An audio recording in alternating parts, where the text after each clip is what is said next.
राम राम जी। आप सभी के सामने शिव पुराण का अध्याय 39 सुनाने जा रही हूँ। अध्याय का नाम है संध्या की आत्माहुति। उसका अरुण गति के रूप में अवतरण होकर मुनिवर वशिष्ठ के साथ विवाह करना।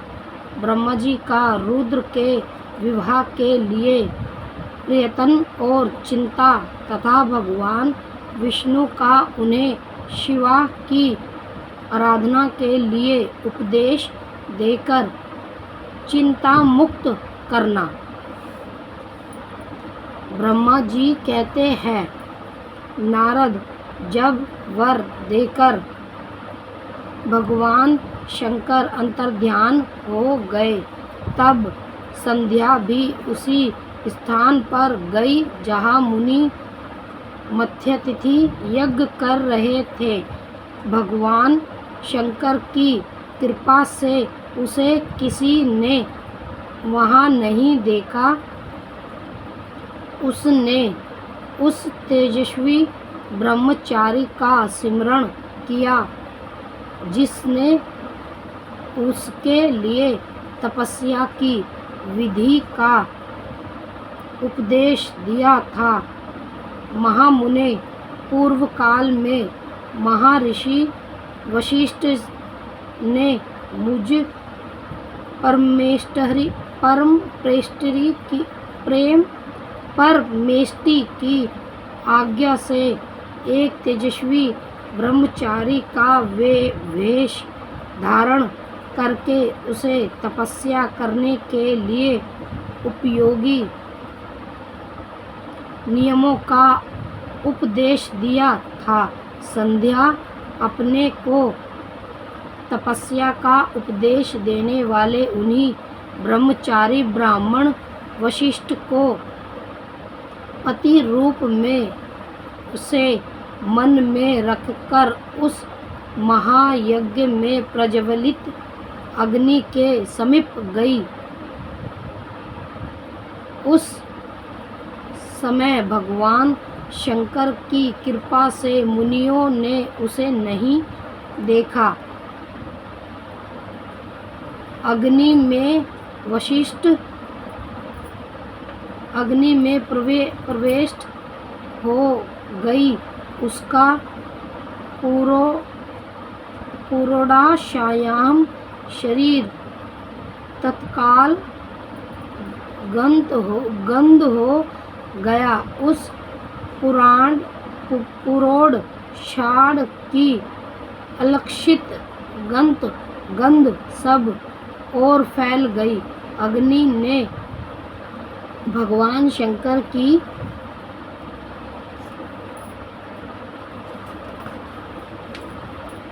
आज्ञा से उसके स्वर्ण जैसे शरीर को जलाकर शुद्ध करके पूर्ण सूर्यमंडल में पहुंचा दिया। तब सूर्य ने पितरों और देवताओं की तृप्ति के लिए उसे दो भागों में विभक्त करके अपने रथ में स्थापित कर लिया।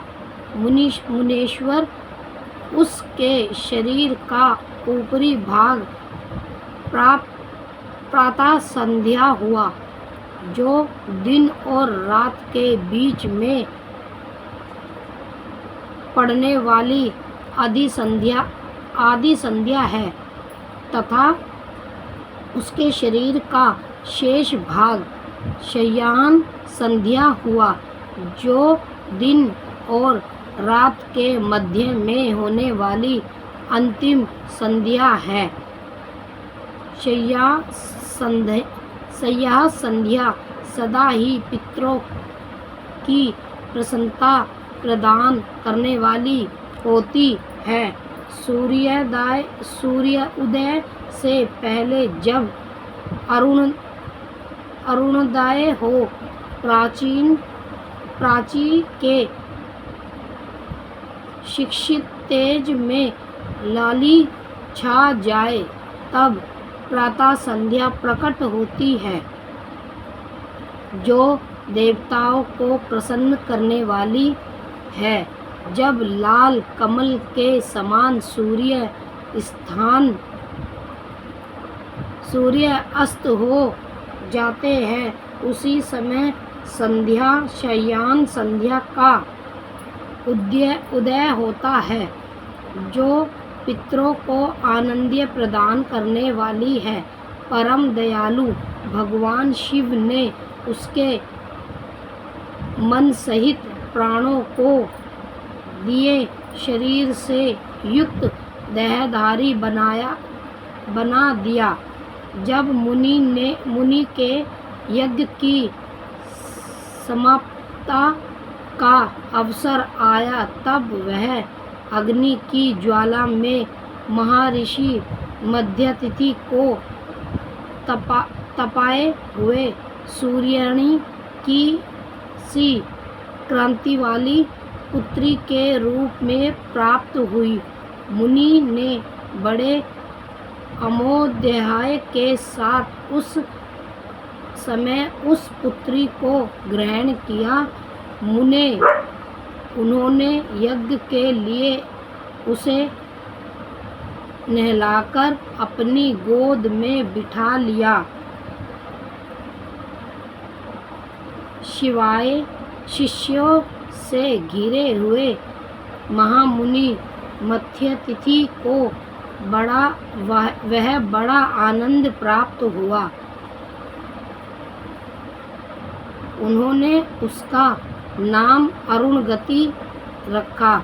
वह किसी भी कारण से धर्म का अवरोध नहीं करती थी, अतः उसी गुण के कारण उन्होंने सदैव यह त्रिभुवन विख्यात नाम प्राप्त किया। देवस्य यज्ञ को समाप्त करके कृतकृत्यत हो वह मुनि पुत्री की प्राप्ति होने से बहुत प्रसन्न थे और अपनी शिष्यों के साथ आश्रम में रहकर सदा उसी का लालन पालन करते थे। देवी अरुणगति चंद्रभाग नदी के तट पर तपस्या रायण के भीतर मुनिवर मदध्यतिथि के उस आश्रम में धीरे धीरे बड़ी होने लगी। जब वह विवाह के योग्य हो गई, तब मैंने विष्णु और महेश्वर मिलकर मुझ ब्रह्मा के पुत्र वशिष्ठ के साथ उसका विवाह कर दिया। ब्रह्मा, विष्णु तथा महेश के हाथों से निकले हुए जल से क्षिप्रा आदि 7 परम पवित्र नदियाँ उत्पन्न हुई। मुने मदध्यतिथि की पुत्री साध्वी अरुणगति समस्त पतिव्रताओं में श्रेष्ठ थी। वह महर्षि वशिष्ठ को पति रूप में पाकर उनके साथ बड़ी शोभा पाने लगी। उससे शक्ति आदि शंभु एवं श्रेष्ठ पुत्र उत्पन्न हुए। शुभ एवं श्रेष्ठ पुत्र उत्पन्न हुए। मुनि श्रेष्ठ वह प्रियतम पति वशिष्ठ को पाकर विशेष शोभा पाने लगी। मुनि शिरोमणे, इस प्रकार मैंने तुम्हारे समक्ष संध्या के पवित्र चरित्र का वर्णन किया है, जो समस्त कामनाओं के फलों को देने वाला परम पावन और दिव्य है। जो स्त्री या शुभ व्रत का आचरण करने वाला पुरुष इस प्रसंग को सुनता है वह संपूर्ण कामनाओं को प्राप्त कर लेता है। इसमें अन्यथा विचार करने वाली आवश्यकता नहीं है। प्रजापति ब्रह्मा जी की यह बात सुनकर नारद जी का मन प्रसन्न हो गया और वह इस प्रकार बोले। नारद जी ने कहा, ब्राह्मण, आपने अरुणगति की तथा पूजन जन्म में उसकी स्वरूप भूता संध्या की बड़ी उत्तम दिव्य कथा सुनाई है, जो शिव भक्ति की वृद्धि करने वाली है। धर्मयज्ञ, अब आप भगवान शिव के उस परम पवित्र चरित्र का वर्णन कीजिए जो दूसरों के पापों का विनाश करने वाला उत्तम एवं मंगलदायक है। जब कामदेव रति से विवाह करके हर्षपूर्वक चला गया, दक्ष आदि कन्या मुनि भी जब अपने अपने स्थानों को पधारे और जब संध्या तपस्या करने के लिए चली गई, उसके बाद वहाँ क्या हुआ? ब्रह्मा जी ने कहा, प्रियवर नारद, तुम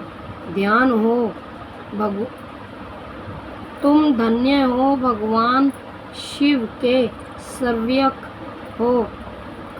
अतः शिव की लीला से युक्त जो उनका शुभ चरित्र है उसे भक्तिपूर्वक सुनो। तात पूर्व काल में मैं एक बार जब मोह में पड़ गया और भगवान शंकर ने मेरा उपहास किया, तब मुझे बड़ा शोक हुआ था। वास्तव शिव की माया ने मुझे मोह लिया था, इसीलिए मैं भगवान शिव के प्रति ईर्ष्या करने लगा। इसी प्रकार बताता हूँ, सुनो। मैं उस स्थान पर गया जहाँ दक्ष राज मुनि उपस्थित थे। वहीं रति के साथ कामदेव भी था। नारद, उस समय मैंने बड़ी प्रसन्नता के साथ दक्ष तथा दूसरे पुत्रों को संबोधित करके वार्तालाप आरंभ किया। उस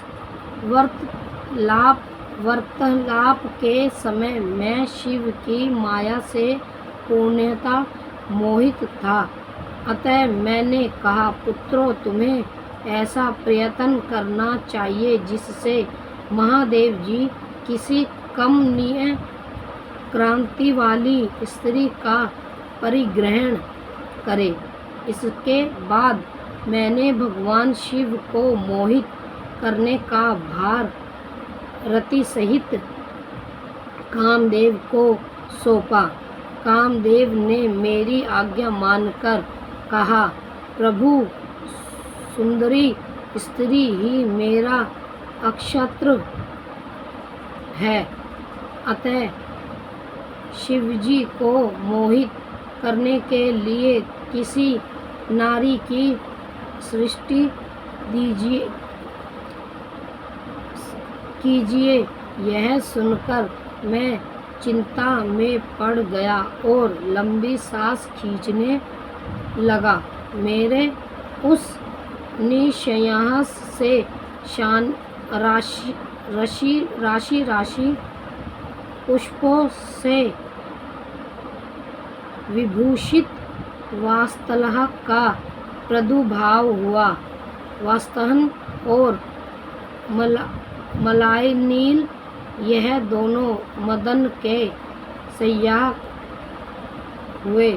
इनके साथ जाकर कामदेव ने वामदेव को मोहने की बारंबार चेष्टा की, परंतु उसे सफलता न मिली। जब वह निराश होकर लौट आया तब उसकी बात सुनकर मुझे बड़ा दुख हुआ। उस समय मेरे मुख से जो निःश्वास वायु चली उससे मगरणों की उत्पत्ति हुई।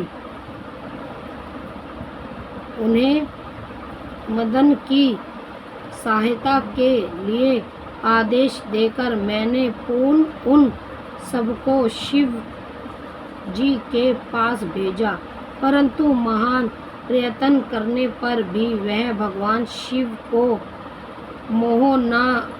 मोह में न डाल सके। काम सब परिवार लौट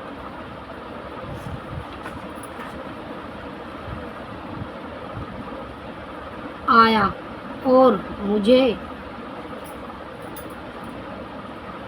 प्रणाम करके अपने स्थान को चला गया।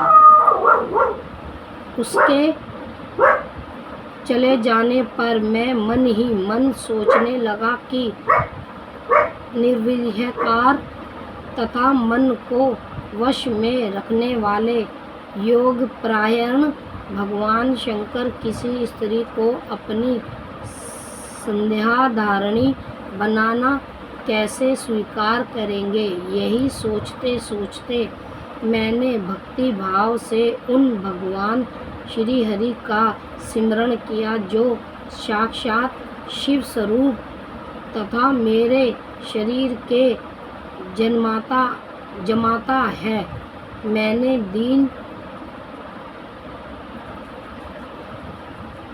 वचनों से युक्त शुभ शास्त्रों द्वारा उनकी स्तुति की। उस स्तुति को सुनकर भगवान शीघ्र ही मेरे सामने प्रकट हो गए। उनके चार भुजाएं शोभा पाती थी, नेत्र प्रफुल्ल कमल के समान सुंदर थे। उन्होंने हाथों में शंख चक्र गदा और प्रदाह ले रखा था। उनके श्याम शरीर पर पीतांबर की बड़ी शोभा पा रही थी। वह भगवान श्री हरि भक्त प्रिय है, अपने भक्त उन्हें बहुत प्रिय है। सबके उत्तम शरण दाता उन श्री हरि को उस रूप में देखकर मेरे नेत्रों से प्रेम शुभाओं की धारा बह चली और मैं गत कंठ से बारंबार उनकी स्तुति करने लगा। मेरे उस स्तुति को सुनकर अपने भक्तों के दुख दूर करने वाले भगवान विष्णु बहुत प्रसन्न हुए और शरण में आए हुए मुझे ब्रह्मा से बोले,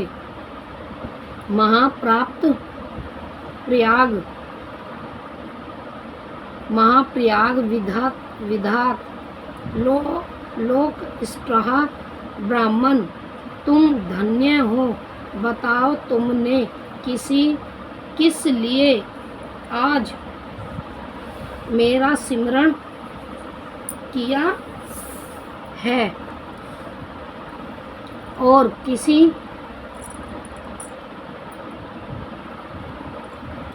निमित्तम से यह स्तुति की जा रही है। तुम पर कौन सा महान दुख आ पड़ा है, उसे मेरे सामने इस समय कहो, मैं वह सारा दुख मिटा दूंगा। इस विषय में कोई संदेह न, अन्यथा विचार नहीं करना चाहिए। तब ब्रह्मा जी ने सारा प्रसंग सुनकर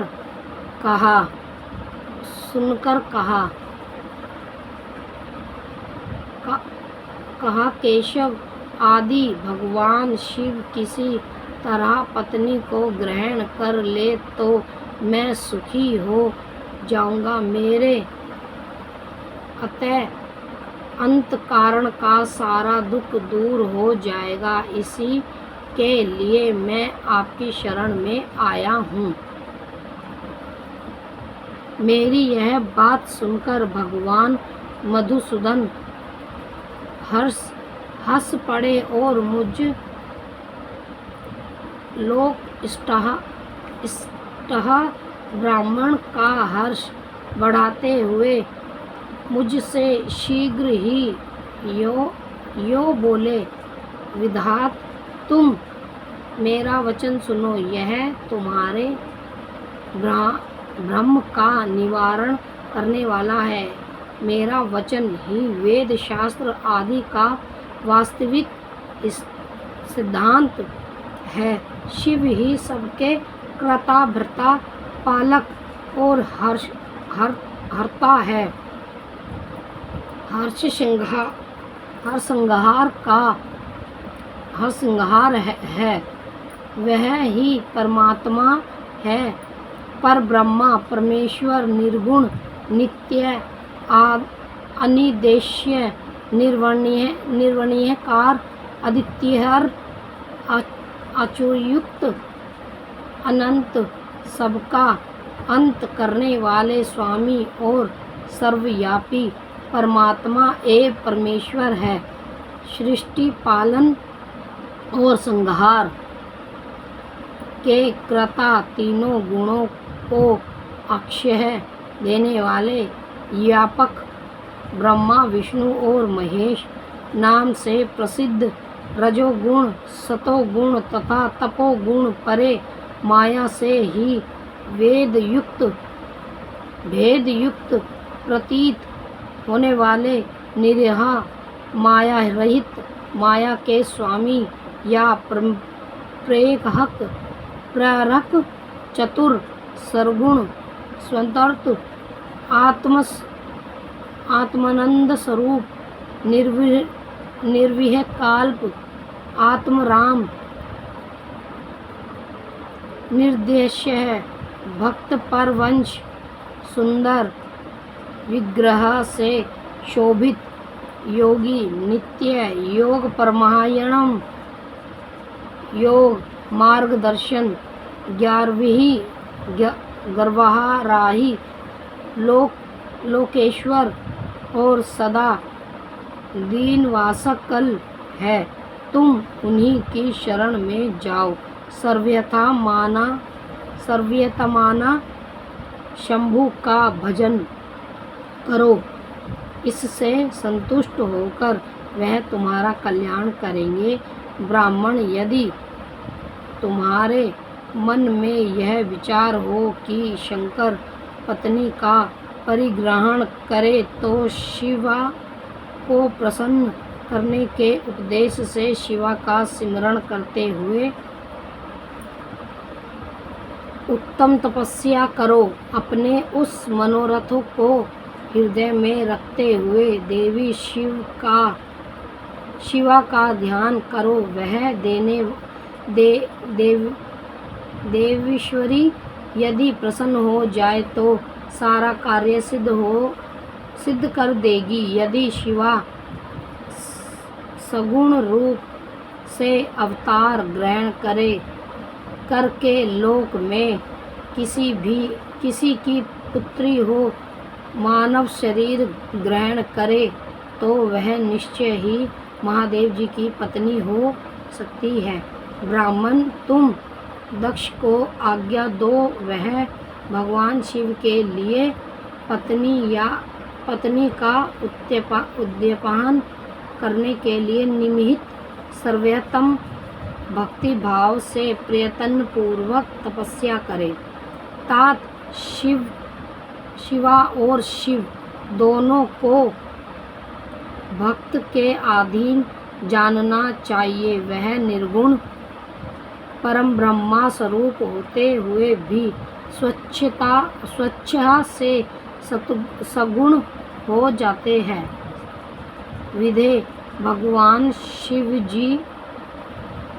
की इच्छा से प्रकट हुए हम दोनों ने जब उनसे प्रार्थना की थी, तब पूर्व काल में भगवान शंकर ने जो बात कही थी उसे याद करो। ब्राह्मण अपनी शक्ति से सुंदर लीला विहार करने वाले निर्गुण शिव ने स्वच्छता से सगुण होकर मुझको और तुमको प्रकट करने के पश्चात तुम्हें तो सृष्टि कार्य करने का आदेश दिया और मुझे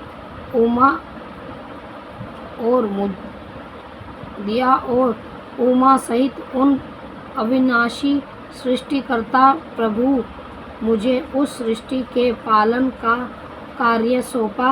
फिर नाना लीला विशारद उन दयालु स्वामी ने हंसकर आकाश की ओर देखते हुए बड़े प्रेम से कहा, विष्णु मेरा उत्कृष्ट रूप इन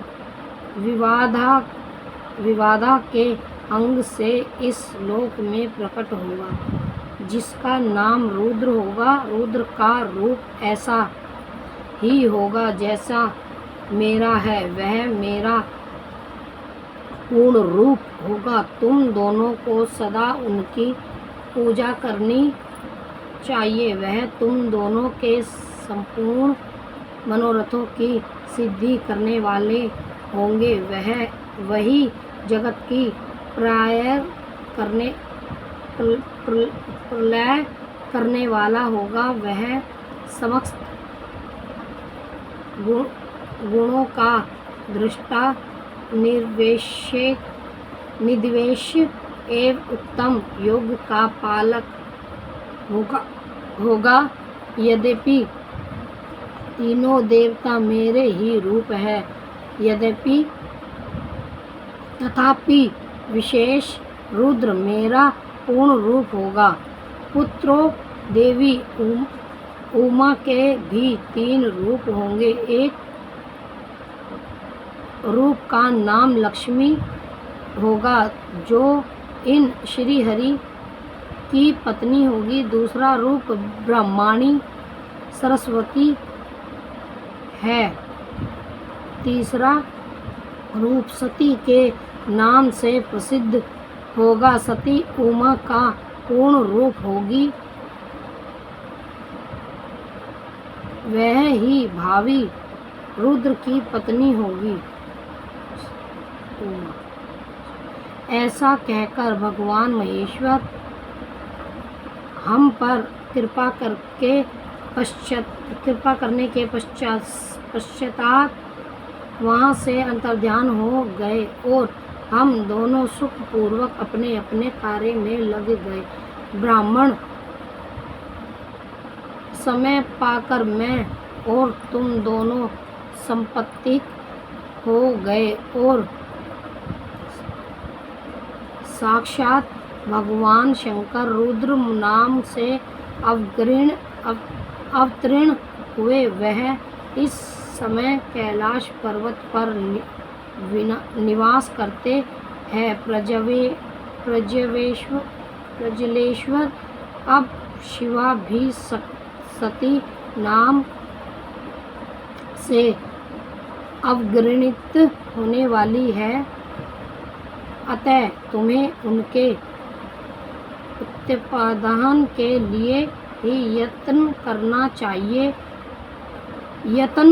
चाहिए। ऐसा कहकर मुझ पर बड़ी भारी दया करके भगवान शिव अंतर्ध्यान हो गए और मुझे उनकी बात सुनकर बड़ा आनंद प्राप्त हुआ।